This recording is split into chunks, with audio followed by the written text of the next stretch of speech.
Hello दोस्तों, मैं सुनील कुमार अपने इस YouTube channel the nursing show पर सभी का हार्दिक स्वागत करता हूं। आशा करता हूं कि आप स्वस्थ होंगे। और आज हम आपके लिए इस वीडियो में एक आज गुड न्यूज़ लेके आए हैं, जिसके द्वारा जो कि राज्य स्वास्थ्य एवं परिवार कल्याण संस्थान द्वारा क्या की गई है, नोटिफिकेशन के द्वारा इसे बताया गया है। तो आज की न्यूज़ में हम आपको लेके बताएंगे कि जो कल की वीडियो में हमने बताया था कि नर्सिंग एवं पैरामेडिकल भर्ती 2023 में जो भी आवेदन थे जो पेंडिंग रह रहे थे, उनके लिए दोबारा से आवेदन करने के लिए या त्रुटि को सुधारने के लिए मौका मिला था। तो आज उनके लिए एक और अलग चेंज सी बात कही गई है, अलग से बात कही गई है। उसको भी ध्यान में रखते हुए आवेदकों हेतु ऑनलाइन प्रवेदन प्रस्तुत करने बाबत आवश्यक सूचना दी गई है। तो आपको इन बात को ध्यान से रखना है, ध्यान में रखना है और पूरी जानकारी के साथ आवेदक क्या करेंगे, इस फॉर्म को भरेंगे। और दूसरी बात यहाँ पे भी एक ध्यान रखना है कि ये जो न्यू कैंडिडेट है उनके लिए नहीं है, जिन्होंने फॉर्म ऑनलाइन फीस पहले अप्लाई किया था या किसी ने अगर फॉर्म को क्या किया था, डाक के द्वारा सेंड किया था, डाक के द्वारा इस फॉर्म को अप्लाई किया था, उन लोगों के लिए दोबारा ये अप्लाई करने के लिए मौका मिला है। तो ध्यानपूर्वक इस वीडियो को समझें और ध्यानपूर्वक इसको समझें और पढ़ें। और अपने अगर आपको ये पीडीएफ चाहिए, अगर इसका पीडीएफ चाहिए तो आप अपने नंबर, इस आपको मैं अपना व्हाट्सएप ग्रुप नंबर बताता हूँ, उस पर मैसेज करें, आपका नंबर ऐड कर लिया जाएगा 8426936269। इस नंबर पे आप अपना नाम और एड्रेस लिखकर सेंड कर सकते हैं, आपको इसका पीडीएफ प्राप्त हो जाएगा। इस प्रकार से आप इससे पूरी जानकारी प्राप्त करें। तो आइए दोस्तों, चलो बात करते हैं इसके ऊपर, किस प्रकार से इन्होंने बताया इसके बारे में बात करते हैं। कि जैसे इन्होंने बोला राज्य स्वास्थ्य एवं परिवार कल्याण द्वारा, इन्होंने क्या बोला, राज्य एवं स्वास्थ्य परिवार कल्याण द्वारा संस्थान जयपुर द्वारा नर्सिंग एवं पैरामेडिकल भर्ती 2023 में नर्सिंग ऑफिसर और महिला स्वास्थ्य कार्यकर्ता और सहायक रेडियोग्राफर और फार्मासिस्ट, लैब टेक्नीशियन एंड नेत्र सहायक के पदों पर पृथक पृथक विज्ञप्तियों के माध्यम से ऑनलाइन, मतलब क्या होगा, अलग अलग विज्ञप्तियाँ निकाली गई हैं, अलग अलग प्रकार से, अलग अलग मतलब अलग अलग इसमें जो ऑनलाइन फॉर्म अप्लाई करने का अलग अलग तरीका होगा। आपको उस माध्यम से क्या करना होगा, ऑनलाइन आवेदक आमंत्रित किए गए थे, उनसे जो पहले किए गए थे अलग अलग विज्ञप्ति निकाली गई थी, अलग अलग समय पर विज्ञप्ति निकाली गई थी। आपको क्या करना है, उसके हिसाब से आपको देखकर उस पर क्या करना है, अप्लाई करना है। लेकिन इस बार आपको किस तरीके से करना है, ये जो सारा प्रोसेस होगा वो ऑनलाइन होगा। किस प्रकार होगा, ऑनलाइन होगा। पहले आपने जो ऑफलाइन भी फॉर्म किए थे, ऑफलाइन भी फॉर्म किए थे, वो इस बार कैंसिल कर दिए गए हैं। आपको क्या करना, ऑनलाइन कर दिया गया है। ऑनलाइन करने पर क्या होगा, आपके जो भी डॉक्यूमेंट है आपने अप्लाई करोगे वो ध्यानपूर्वक चेक होंगे। अब जैसे आपके बार बार कमेंट आ रहे हैं कि सर हमारे इतने परसेंट है, नहीं हो पा रहा है, कुछ ने क्या किया होगा, कुछ लोगों ने ऑफलाइन फार्म करने के बाबत में क्या होगा, उनका जो वहाँ पे डॉक्यूमेंट वेरिफिकेशन होता है उस टाइम कुछ गलतियाँ हुई होंगी, इसलिए उनका नाम नहीं आया। तो आपको क्या करना है, दोबारा से अपने डॉक्यूमेंट को ऑनलाइन अप्लाई कीजिए और दोबारा से करने के बाद में आपको पुनः एक लिस्ट, दोबारा सेकंड लिस्ट में हो सकता है आपका नाम आ जाए। और किस प्रकार से करना है ये भी आपको बताते हैं, इसके अंदर बताया हुआ सब आपको ध्यानपूर्वक पढ़ना है, ध्यानपूर्वक समझना है, उसके बाद में ही आपने क्या करना है, ऑनलाइन अप्लाई करना है। तो इसके बारे में बात करते हैं। इन्होंने भर्तियां बता दी हैं सारी की सारी, कौन कौन सी भर्तियां इन्होंने, लैब टेक्नीशियन और ये सब, ये नेत्र सहायक पदों पर पृथक पृथक विज्ञप्ति के माध्यम से ऑनलाइन आवेदन आमंत्रित किए गए थे। जो पहले किए गए थे उनके बारे में बात करें। अब ये क्या बोल रहे हैं, समस्त पदों के आवेदकों को तत्समय ऑनलाइन आवेदन पत्र, जो प्रपत्र में त्रुटि, जो पहले आपने पत्र में उनमें त्रुटि संशोधन किए जाने का प्रपत्र, आपको त्रुटि संशोधन, त्रुटियां में जो गलतियां थी आपकी, उन गलतियों को सुधारने का क्या किया जा रहा है, जाने का पर्याप्त अवसर प्रदान किए जाने के उपरांत में आवेदकों द्वारा आवेदन पत्रों की प्रमाणांक इंटर्नशिप, आपको क्या किया, जो त्रुटियां आपने की है उनके द्वारा दोबारा आपको मौका मिल रहा है, उन आवेदकों को मौका मिल रहा है जिन्होंने पहले ऑनलाइन फॉर्म अपनी फीस को क्या किया है, फीस उन्होंने कटाई है, उनको दोबारा फिर से मौका मिल रहा है उनकी गलतियों को सुधारने के लिए। इस प्रकार से गलतियां होने के कारण उनका नाम लिस्ट में नहीं आया, वो कौन कौन सी गलतियां देखते हैं। जैसे प्राप्तांक, अगर पत्रों में प्राप्तांक जो आपने प्राप्त किए वो अगर आपने ढंग से नहीं भरे हैं तो भी आपका क्या होगा, नाम नहीं आएगा। इंटर्नशिप, जैसे प्राप्तांक इंटर्नशिप हो गया, आपकी 2 साल जो आपने कुछ भी अगर डिप्लोमा किया है, कोर्स किया है, जैसे जीएनएम से है, कुछ डिप्लोमे वाले जैसे एएनएम बने हैं, उन्होंने क्या किया होगा, अगर अपने इंटर्नशिप के नंबर है वो सही नहीं भरे तो भी गलत हो जाएगा। किसी का जाति वर्ग, किसी ने जाति वर्ग में गलत कर दिया, एससी वाले ने ओबीसी में कर दिया होगा, ओबीसी वाले ने एससी में कर दिया होगा, या जनरल वाले में, ऐसा कुछ करने से उनका जो नंबर है वो नहीं आया इस लिस्ट में। इस प्रकार से कुछ गड़बड़ी दिखाई गई है।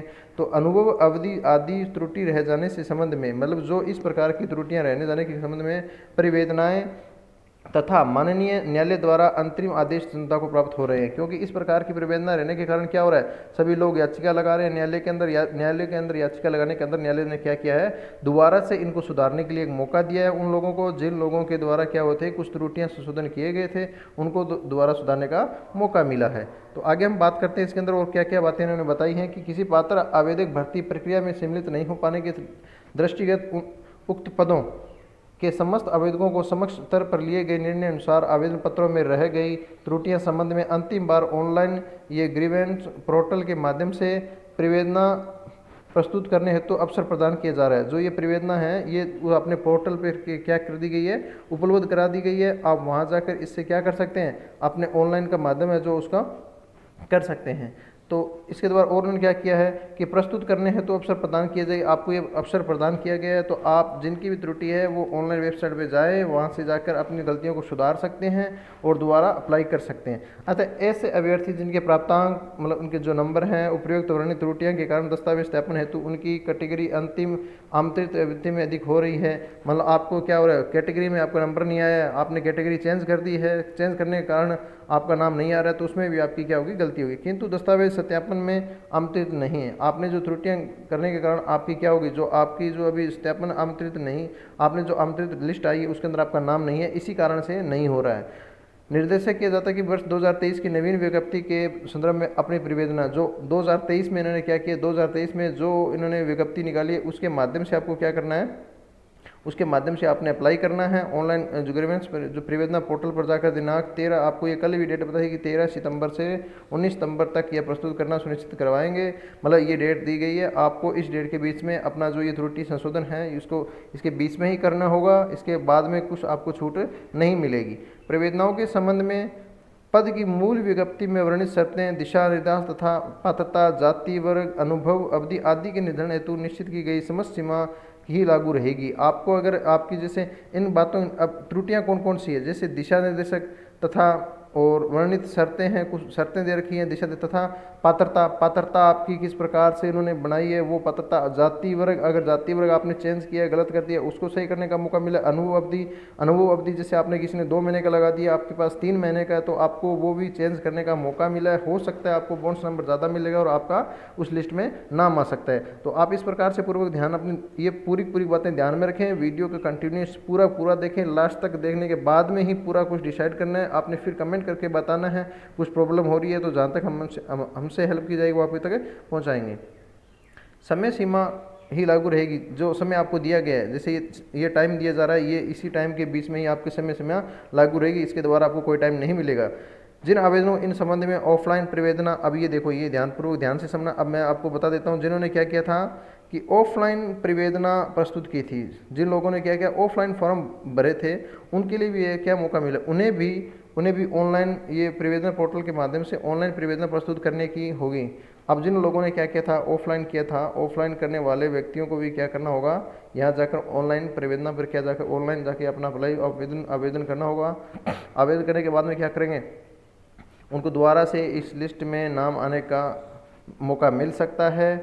तो पोर्टल के माध्यम से प्रवेदना प्रस्तुत करने का तात्पर्य नवीन आवेदन पत्र भरे जाने पर। अब एक ध्यान रखना कि जो की गई जो पोर्टल माध्यम से प्रवेदना प्रस्तुत करने का तात्पर्य यह नहीं है कि आपके आवेदन भरने पर नवीन दस्तावेज या कुछ ऐसा नहीं, कुछ नहीं होगा, या नवीन दस्तावेज या नवीन व्यक्तियों के लिए भरा है। नवीन का मतलब न्यू कैंडिडेट के लिए फॉर्म नहीं है, उनके लिए है जिन्होंने पहले अपने फॉर्म भरे थे या किसी ऑफलाइन माध्यम से भरे थे, लेकिन वहाँ पे डॉक्यूमेंट वेरिफिकेशन के समय उनके पास पूर्ण सटीक जानकारी न मिलने के कारण उन्होंने दोबारा पोर्टल ओपन किया है, उसके माध्यम से आपके ऑनलाइन के माध्यम से दस्तावेज जारी करने के लिए उन्होंने कहा है, बुलाए जाने में नहीं है। अब ये बोले नवीन कैंडिडेट के बुलाए जाने में नहीं है, प्रातः प्रवेदना के नियमानुसार कार्रवाई की जाकर पात्र अभ्यर्थी को ही दस्तावेज सत्यापन हेतु बुलाए जाने पर विचार किया जाएगा।